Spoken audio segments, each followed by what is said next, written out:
আদাব চাচা, অনেকদিন পরে দেখা। কি খবর সবর কি? হ্যাঁ ভালো চাচা। তারপর আমাদের ইলিশ আনছেন? হ্যাঁ, ইলিশ তো আনছি। ওই চাচাকে কাঁকড়ার মালা দিয়ে বরণ কর। হ্যাঁ, ভাতিজা এত সম্মান দিলা, ধন্যবাদ ধন্যবাদ। ইলিশ মস্ত দেন। তাহলে দাবি একটাই, এক ইলিশ এক গরু। এটা কি অরিজিনাল ইলিশ চাচা? হ্যাঁ হ্যাঁ, এটা 1.5 কেজি সাইজের ইলিশ, এত বড় পদ্মার ইলিশ, হ্যাঁ। পদ্মার। ভাতিজা ইলিশ তো দিলাম, তাহলে গরুটা পাঠাও আর কি। এইটুকু একটা ইলিশের বিনিময়ে আপনি আমাদের কাছে গরু চাচ্ছেন চাচা? अरे कहना क्या चाहते हो? এটা কি হয়? এটাই সম্ভব? আপনি বলুন তো এক ইলিশের এক গরু বলাই তো না হইলো। না চাচা, এই একটা ইলিশের বিনিময়ে একটা গরু তো চাচা দেওয়া যাবে না। তাহলে চাচা কাজ করো, আপনারা তো গরু যখন চাচ্ছেন, ওই আমাদের সঙ্গে কারা আসিস রে, ওকে বলতে গরু বলতে ওকে গরু সবাই মিলে চনা খাবে দিত। আয়তো সবাই মিলে আয়তো, তারপরে একটা ঘরে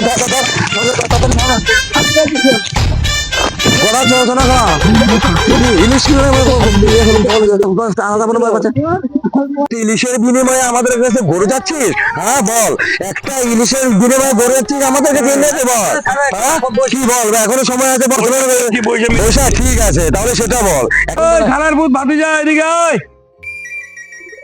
এই শালার বউ ভাতিজা তুই ভাগলি কেন? চাচা আপনি বান বাঁচা, নিজের বান বাঁচিয়ে ভাগছি।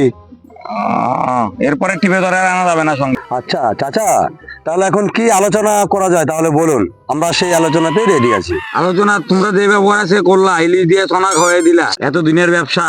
একটা ইলিশের বিনিময়ে তো আপনি আমাদের কাছে গরু যেতে পারেন না। না একটা গরু তো এটা তো অসম্ভব হয়ে যায়। আপনি নিজেই বলুন, একটা ইলিশের বিনিময়ে একটা গরু দেওয়া যায় না। তাহলে ভাতিজা তাহলে কি দিবে? হ্যাঁ, আপনি যদি চান তাহলে আমি আপনার জন্য চাচা, যেহেতু আপনি আসছেন, আপনি লিস্টটা নিয়ে আসছেন, আপনি ঠিকই আছে, আমরা সবাই খুশি, কিন্তু আমি তার বিনিময়ে আপনার জন্য একটা কাজ করতে পারি, সেটা হলো আমরা আপনাকে গরু দেব না, তার বিনিময়ে আমরা আপনাকে চনা দিতে পারি। গরুর চনা যদি হয় তাহলে আপনি আমাদের সাথে চুক্তিবদ্ধ করতে। সোনাটা কম হয়ে গেল না? না, এটাও তো গরুর একটা অংশ। কি বলছেন বলেন? তাহলে আলোচনা এটাই হলো আমাদের, এটাই আমাদের চুক্তিবদ্ধ।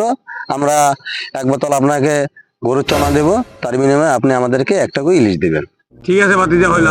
তুমি আমাদের সঙ্গে এতদিনকে ব্যবসা করতেছো, তাহলে কথা একটাই, 1 বোতল চনা, একটা ইলিশ। ঠিক আছে ঠিক আছে, আমরা চনা দিয়ে বাংলাদেশের ফিনাইল বানাবো। ঠিক আছে, হাত মেলা।